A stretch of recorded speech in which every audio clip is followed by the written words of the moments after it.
کون جیتا ہے کون ہارا ہے، اس کا فیصلہ وہ کرے گا جس کو پتہ چلے کہ وہاں لڑائی کاہے کی تھی۔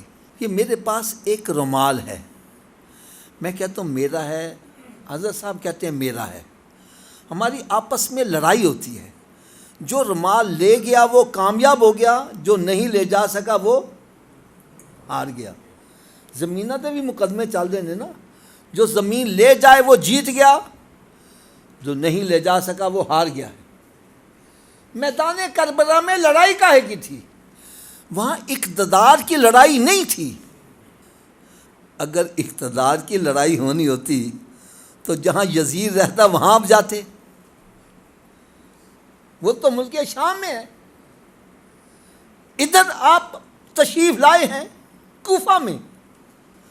اقتدار کی لڑائی نہیں تھی، لڑائی صرف وہاں یہ تھی، یزید کہتا تھا بیعت کر لو، آپ نے فرمایا میں نے بیعت، اونچی بولو ذرا، اونچی بولو، بیعت۔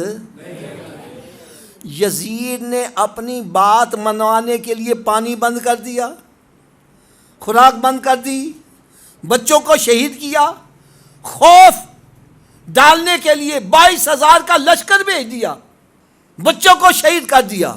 اگر امام حسین رضی اللہ تعالیٰ بیعت کر لیتے تو ہم کہتے یزید جیت گیا، لیکن تاریخ گواہ ہے یزید نے جتنے ظلم و ستم کرنے تھے وہ کر دیے۔ اس نے ظلم و ستم کی اخیر کر کے بھی امام حسین کو بیعت کے لیے آمادہ نہیں کر سکا۔ اس سے پتہ چلا یزید ظلم و ستم کی اخیر کر کے ہار گیا ہے، اور حسین سب کچھ لٹا کے بھی جیت گیا ہے۔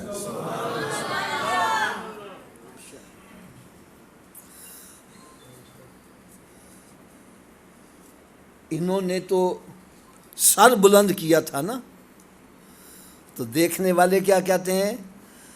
حضرت جی سر اسی کا بلند ہوتا ہے جو جیت جاتا ہے، ورنہ دیکھو آج سر بلند کس کا ہے، اور قیامت تک سر بلند ہی رہے گا۔